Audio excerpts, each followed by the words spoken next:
సౌభాగ్యశాలి తోట చాలా కాలం క్రితం జరిగిన విషయం. ఒక చిన్న గ్రామం దగ్గర ఒక అందమైన అడవి ఉండేది. ఆ అడవిలో పలు రకాల పక్షులు మరియు జంతువులు నివసించేవి. ఆ పక్షులలో ఒక ప్రత్యేకమైన తోట కూడా నివసించేది. దానికి పేరు చిర్కు అని గ్రామస్తులు సౌభాగ్యశాలి తోట అని పిలుస్తారు.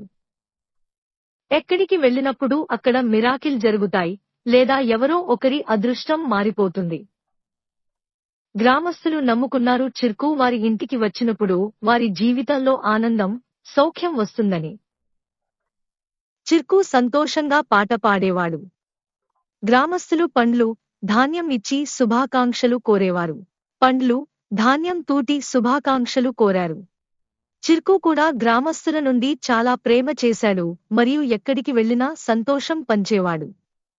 ఒకరోజు గ్రామంలో ఒక దరిద్ర రైతు, తన పేరు రఘు, అతను చాలా పరిస్థితుల్లో ఉండేవాడు. ఆయన పంటలు నాశనం అయ్యాయి మరియు తను తినేందుకు అన్నీ లేవు. అతను రోజు రాత్రి శ్రమ చేశాడు. కాని అదృష్టం అతనితో కాకపోతుందని. ఒకరోజు రఘు గ్రామస్తుల నుండి చిర్కు గురించి విని, ఈ సౌభాగ్యశాలి తోట అతనికి సహాయం చేయగలదని అనుకున్నాడు.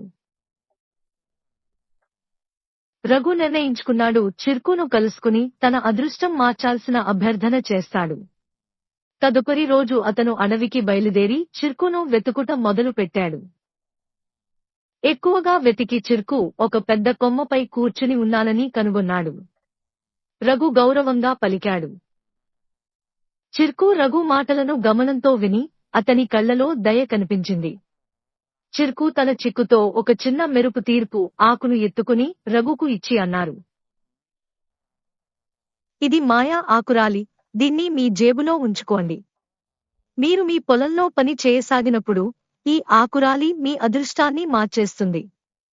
రఘు ధన్యవాదాలు చెప్పి ఆ ఆకుని తీసుకుని తన ఇంటికి తిరిగిపోయాడు. తదుపరి రోజు అతను తన పొలంలో పని చేయడానికి వెళ్ళాడు. అతను పొలంలో పంట పండించడం మొదలుపెట్టిన వెంటనే అకస్మాత్తుగా వర్షం మొదలైంది. అతని పొడి నేల పచ్చదనంతో మమేకమైంది మరియు కొద్దిగా సమయంలో అతని పంటలు పండిపోతాయి. రఘు యొక్క శ్రమ విజయవంతమైంది మరియు అతని అదృష్టం నిజంగా మారింది. ఇప్పుడు రఘు వద్ద అనేక ధాన్యాలు ఉన్నాయి మరియు అతను మళ్లీ సంతోషకరమైన జీవితం గడిపాడు. ఆయన గ్రామస్తులకు చిర్కు యొక్క జ్ఞానాన్ని మరియు అతను ఇచ్చిన మాయా ఆకురాలి గురించి తెలిపారు. అన్నివారు చిర్కును ప్రశంసించడం మొదలుపెట్టారు మరియు అతనికి మరింత ప్రేమ చూపించడం ప్రారంభించారు.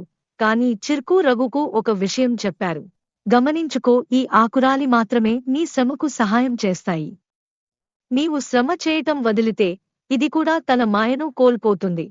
రఘు చిర్కు మాటలననుసరించి అర్థం చేసుకుని తన శ్రమ కొనసాగించాడు. మెల్లగా అతని స్థితి ముందుగానే చాలా మెరుగైంది. అతను గ్రామంలోని అతి విజయవంతమైన రైతులలో ఒకరయ్యాడు.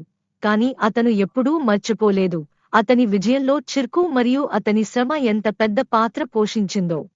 కథ నుండి అల్యనం: ఈ కథ ద్వారా మనం నేర్చుకుంటున్నాం, అదృష్టం కూడా ఆ వ్యక్తులతో ఉంటుంది వారు స్వయంగా శ్రమ చేస్తారు. సౌభాగ్యం మరియు అవకాశాలు మాత్రమే ఉపయోగపడతాయి మన ప్రయత్నాలతో వాటికి సరైన దిశను ఇవ్వగానే.